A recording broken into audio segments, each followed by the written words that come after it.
Kisah akan berfokus pada sekelompok remaja. Ada Rick si ketua, Diane sang pemberi ide sekaligus pacarnya si Rick, Cora si pembobol kunci, dan Vernon pacarnya yang bertugas sebagai tukang dokumentasi. Mereka adalah konten kreator, YouTuber pemula yang sering sedang mencari viral dengan melakukan berbagai hal beresiko tinggi. Salah satunya seperti sekarang ini, mereka menaiki sebuah kereta dan bermaksud untuk lompat secara ilegal tepat saat kereta sedang melewati sebuah terowongan. Dan inilah tujuan mereka, sebuah tempat atau ruangan yang sudah lama terkunci. Bertugas sebagai pembobol kunci, Cora pun langsung masuk melakukan aksinya dan berhasil membuka pintu itu dari dalam.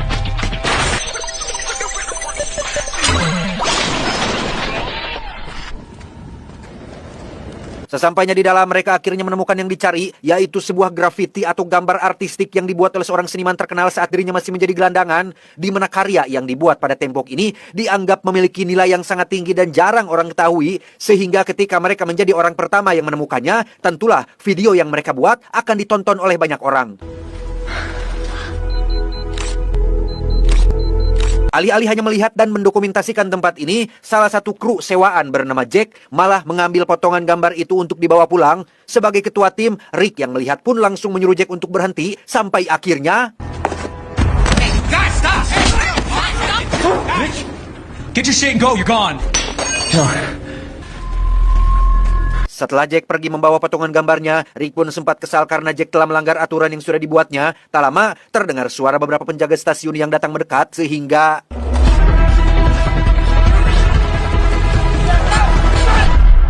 Lolos dari kejaran penjaga, Rick dan kawan-kawan langsung mengupload video itu ke akun YouTube-nya dan setelah beberapa hari menunggu, video itu hanya mendapatkan 82 views saja, jauh dari ekspektasi mereka yang menganggap ini akan viral. Karena tujuan utama mereka adalah viral dan mendapatkan banyak penonton, teman-teman Rick pun sempat menyarankan agar mereka ganti konten saja menjadi konten mukbang. Tapi karena mustahil mengalahkan seorang Tan Boy Kun, mereka pun tidak jadi melakukannya. I think we're just irrelevant. Tak lama, Rick pun menunjukkan kertas berisi cetakan asli bangunan sebuah hotel tua terbengkalai. Hotel itu bernama Paragon, dibangun oleh seorang pria bernama Morgan yang juga merupakan pemilik hotel itu sendiri. Usut punya usut, Morgan menyimpan uang sebanyak $300 juta di hotel itu, atau sekitar berapa ya $300 juta? Coba di searching di Google lah. Katanya, banyak orang yang mencoba datang ke sana tapi tidak kembali lagi, sehingga ini akan menjadi tema menarik untuk konten mereka selanjutnya. We document and that is it. Before you get any ideas, we go in as a team. Belum selesai membahas Hotel Paragon, Rick dan kawan-kawan mendadak dikejutkan oleh unggahan video dari akun YouTube-nya si Jack. Tidak seperti yang mereka duga, Jack adalah seorang pengkhianat yang ternyata punya akun YouTube sendiri. Ia menunjukkan potongan gambar itu ke para penonton, dan yang lebih parah lagi adalah Jack mulai bergaul dengan kelompok remaja berandalan yang dikenal lebih nekat dan sering membuat konten yang di luar batas. Full psycho. Tanpa yang lain sadari, Diane diam-diam mengasih komentar di video tersebut bahwa dia dan timnya akan membuat konten di Hotel Paragon. Itu Diane lakukan dengan maksud untuk memanas-manasi, saking kesalnya Diane terhadap perilaku Jack yang sudah mengkhianati teman-temannya.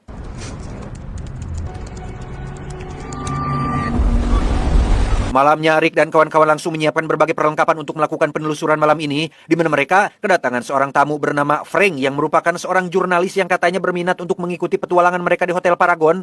Frank mengetahui rencana ini dari postingan Instagram Diane tadi sore dan langsung mengajukan diri untuk ikut dalam penelusuran ini. I trust you.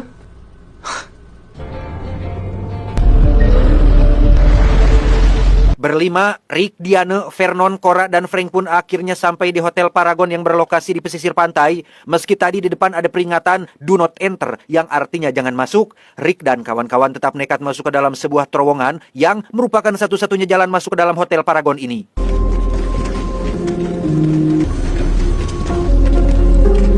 Semakin lama mereka berjalan, semakin sempit lubang terowongan yang harus mereka lalui, di mana Rick dan kawan-kawan bahkan sampai harus merangkak, melewati lubang gelap yang sangat panjang, dan tiba-tiba...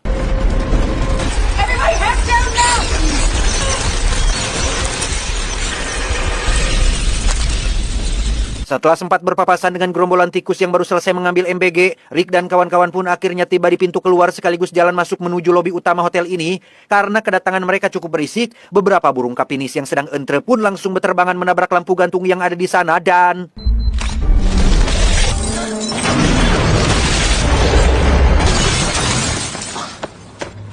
Ya, belum 1 menit tiba di sini, mereka sudah membuat kekacauan yang hampir menewaskan Cora yang nyaris ketiban lampu gantung di saat yang lain tetap berkumpul di lobi utama. Diane tampak sibuk sendiri dengan melakukan live di akun Instagramnya. Tanpa Rick dan yang lain sadari, Diane pergi sendirian ke ruang aula yang berada di lantai 2. Di situ ia menemukan sebuah piano yang cukup instagramable dan mencoba memainkannya sebentar, tetapi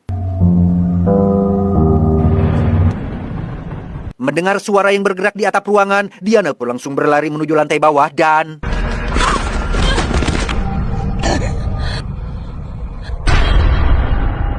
entah apa yang sudah terjadi pada Diane, Rick tampak panik ketika ponselnya tidak bisa dihubungi. Namun setelah Cora menenangkannya, Rick pun kembali fokus pada misi dan menganggap jika Diane mungkin sedang asik sendiri. We search room by room, floor by floor. Come on. Beralih ke Vernon yang sedang mengambil gambar di beberapa ruangan, ia tak sengaja menemukan hal aneh, yaitu bekas cakaran pada dinding yang tampak masih baru. Vernon segera menunjukkan gambar tersebut pada yang lain yang membuat Rick langsung punya firasat tidak enak. Dengan cepat, Rick pun mengajak Frank untuk mencari Diane, sementara Cora dan Vernon akan pergi ke resepsionis untuk mencari kunci pintu depan. Come on, this way. Tiba di ruangan resepsionis, ada sebuah patung manusia yang ditutupi dengan kain, namun tidak ada hal aneh yang terjadi. Saat sedang mencari kunci itulah, Vernon tak sengaja menemukan sebuah koran lama yang membahas terkait hotel ini. Di situ terdapat wajah Morgan, sang pemilik hotel yang sedang berfoto dengan istrinya. Mereka dikabarkan tewas di hotel ini dengan kondisi jantung yang hilang, dan masih menjadi misteri apa penyebab kematiannya. Wow. Rick dan Frank sendiri terlihat masih mencari keberadaan Diane, di mana hal tak terduga terjadi ketika Rick menginjak sesuatu, yaitu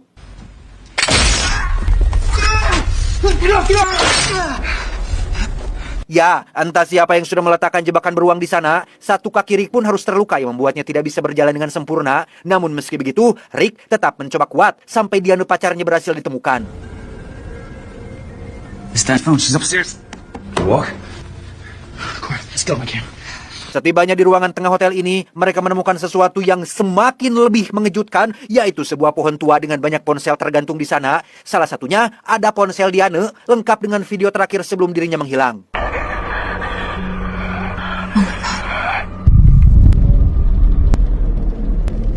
Curiga jika ada seseorang yang sedang mempermainkan mereka, Rick dan kawan-kawan pun berjalan perlahan mencari di mana orang tersebut, dan tiba-tiba Hey guys, what was that? Get up! Turn around! ya, itu adalah Jack dan 2 teman berandalannya. Entah sejak kapan mereka berada di sini, tapi si ketua yang bernama Todd pun terlihat membawa sepucuk pistol dan meminta Rick dan kawan-kawan untuk menuruti perintah mereka. Backpack's off. Turn the camera off, lady. Come on. Ternyata alasan mereka datang ke tempat ini adalah berkat komentar Diane di video yang mereka unggah tadi siang dan berkat postingan Instagramnya si Diane juga yang ngasih judul secara gamblang, yaitu memburu uang $300 juta di Hotel Paragon. Ya jelas, Todd langsung tertarik sehingga ia mengajak Jack dan Agus temannya untuk datang menyusul demi uang $300 juta tersebut. Where's Diane, you piece of shit? Probably I'll shoot an OnlyFans video somewhere. Rick sempat menuduh Todd dan gengnya telah menyembunyikan Diane, tapi Todd mengaku tidak tahu dan tidak peduli karena yang ia inginkan hanyalah uang tersebut. Melihat gaya si Todd yang petantang petenteng seperti jagoan, membuat Cora menjadi geleh sampai-sampai mengejeknya dengan sebutan logai. Tak terima, Todd tidak pakai N pun langsung nyerenteng mengancam akan menembak Cora, tapi Frank berhasil mencegahnya dengan cara, Hey, sure you know how to use that thing? karena mereka baru pertama kali bertemu, Todd pun sempat menuduh Frank sebagai polisi yang sedang menyamar, sehingga karena Todd mengancam akan menembak Cora, Frank pun akhirnya jujur bahwa tujuan sebenarnya dia ikut dalam misi ini adalah untuk mencari istrinya yang hilang. Istri Frank adalah seorang reporter yang datang ke hotel ini bersama teman kameramennya, namun sudah 2 bulan dia tidak ada kabar dan tidak pulang. Dan tempat terakhir yang istrinya kunjungi adalah Hotel Paragon ini.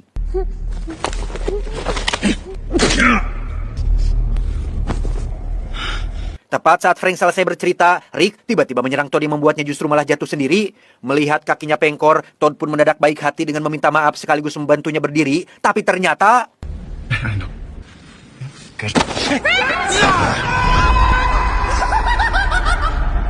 Ya, bukan hanya omon-omon, Todd ternyata adalah sosok psikopat yang nekat melempar Rick dari lantai atas seperti barusan. Entah Rick masih hidup atau tidak, Frank langsung memberitahu Todd bahwa satu-satunya orang yang punya cetakan bangunan ini sekaligus tahu lokasi uang 300 juta dolarnya adalah si Rick. Sehingga mau tidak mau, Todd harus mencari Rick ke bawah untuk mengambil cetakan tersebut.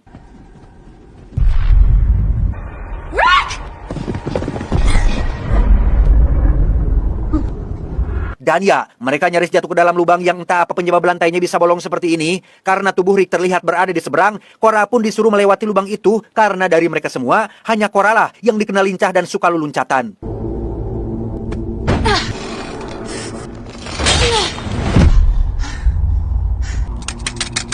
Setibanya di sisi seberang, itu ternyata bukan Rick melainkan jasad orang lain yang sudah mengering. Kesal, Todd pun langsung menembak kabel yang menjadi pegangan yang membuat Cora tidak bisa balik lagi.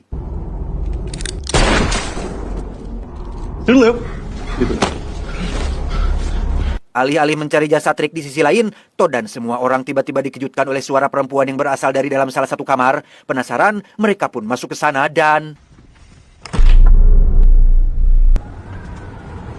tidak ada apa-apa di dalam kamar itu kecuali sebuah lemari tua, di mana Agus perlahan membuka lemari tersebut dan tebak apa isinya?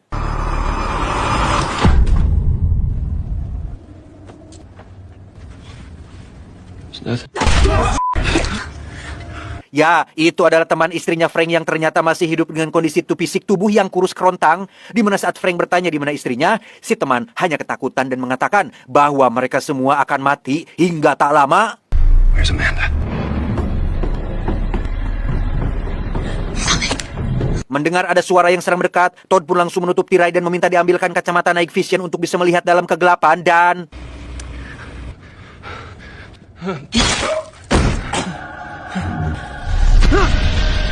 ya, Jack terlihat sudah maut dengan batang besi menancap tepat di mulutnya, dan yang terjadi selanjutnya adalah...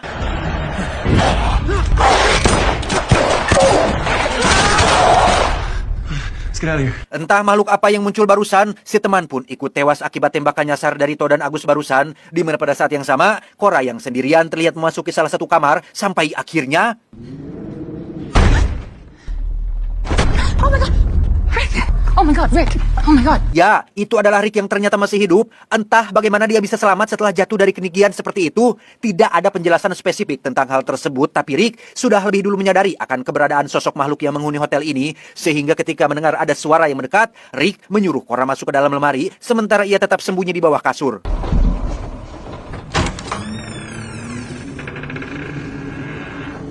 Kurus, tinggi, babak, sasangalen, dan warna kulit putih pucat, itulah ciri-ciri makhluk penghuni Hotel Paragon ini. Cora yang bersembunyi di dalam lemari pun harus dibuat tegang saat makhluk tersebut perlahan mendekati lemarinya, dan tiba-tiba... karena lemarinya besar, Cora pun bersembunyi di bagian atas menggunakan kaki dan tangannya sebagai penahan, sampai akhirnya...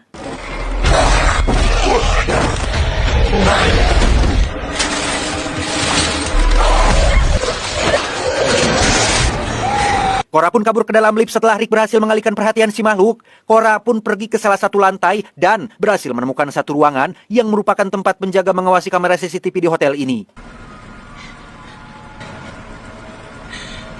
Berkat monitor kamera pengawas itu jugalah, Cora akhirnya menemukan Diana yang ternyata masih hidup, terkurung di dalam salah satu kamar besar dan paling mewah, lengkap dengan sejumlah persiapan ritual yang entah untuk apa maksudnya. Oh my god, dang. Tak hanya bisa memantau teman-temannya dari monitor CCTV, Cora juga menemukan sejumlah kaset lama yang merekam berbagai kejadian di hotel ini, termasuk satu kaset berisi video pengakuan dari Morgan pemilik Hotel Paragon itu sendiri. A powerful secret has been shared with me. Disinilah terungkap jika Morgan adalah seorang pengabdi setan yang sudah melakukan ritual keabadian. Makhluk yang kita lihat barusan tidak lain adalah si Morgan itu sendiri yang sudah bertransformasi menjadi makhluk campuran antara iblis dan manusia. Di dalam kitab setan yang saat ini dia temukan, dijelaskan bahwa siapapun yang ingin hidup abadi dan menguasai ilmu hitam, maka harus berani memakai jantung. Memakan jantung manusia mentah-mentah, tidak boleh dimasak, apalagi dibuat semur. Setelah fisik berubah seperti yang terjadi pada Morgan saat ini, maka langkah selanjutnya adalah mencari sosok perempuan untuk dijadikan pengantin dan harus ditumbalkan dalam ritual terakhir seperti yang akan menimpa Diana sebentar lagi. Pray Praise be the Dark One.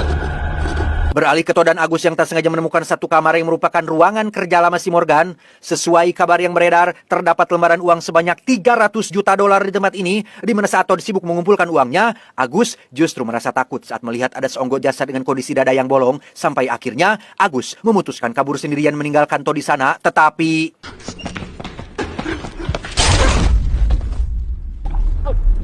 Ya, Agus pun langsung maut setelah lehernya terluka akibat kawat yang membentang, di mana Todd yang baru selesai mengumpulkan uang pun harus mengalami nasib yang sama ketika Morgan sudah berada di belakangnya dan...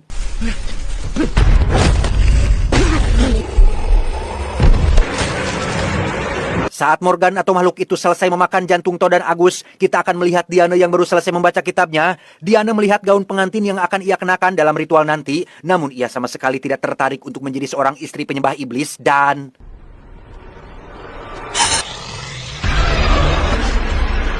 Kembali ke Frank dan Vernon yang nyaris terkena kawat yang sudah menewaskan Agus, di mana Cora langsung menghubungi mereka lewat intercom. Di situ Cora memberitahu bahwa saat ini dirinya bisa melihat setiap ruangan melalui layar monitor dan akan membantu mereka menghindari makhluk tersebut. Get out! Get out! Get out! Coming! Baru saja disebut, makhluk itu langsung muncul bergerak ke arah mereka. Sesuai arahan dari Cora, Frank dan Vernon pun bersembunyi di ruangan dapur dan langsung mengunci pintu rapat-rapat. Frank! Frank! I got it! Tak hanya itu saja, Cora juga memberitahu jalan menuju ruangan tempat dirinya berada. Jalan itu adalah lift kecil manual yang biasa orang dapur pakai untuk mengantar makanan ke lantai lain, di mana Vernon disuruh pergi duluan, sementara Frank akan menyusul belakangan.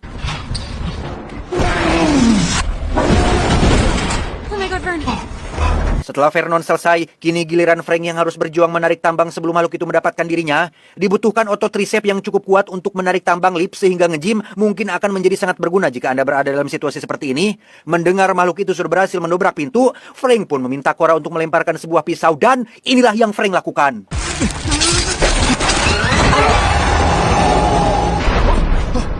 Makhluk itu pun jatuh bersama lift tersebut, sementara Frank berhasil selamat setelah sempat lompat ke lantai lain. Saat Frank sedang menuju lantai Cora dan Vernon itulah, ia tak sengaja melihat satu ruangan berisi jasad seorang perempuan yang dadanya sudah bolong. Jasad itu tidak lain dan tidak bukan adalah istrinya sendiri, sehingga...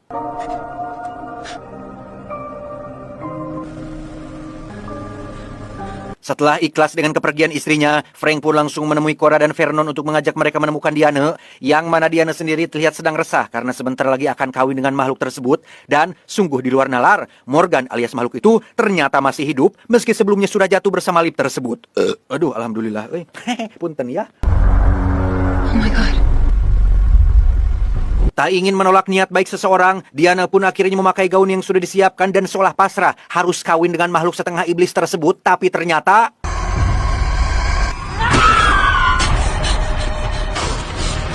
Melihat Diana dalam bahaya, Frank pun langsung berlari untuk menyelamatkannya, yang karena Frank marah atas kematian istrinya, Frank pun langsung lompat ke arah makhluk tersebut dan inilah yang terjadi.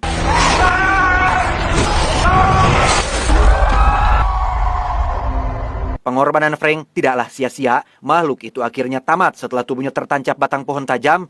Pada akhirnya, yang tetap hidup adalah Rick, Diana, Cora, dan Vernon, yang lain sudah koin semua. Berkat bantuan semua orang, terutama Frank yang sudah melakukan pengorbanan besar, video yang mereka buat pun akhirnya meledak dan ditonton oleh jutaan orang.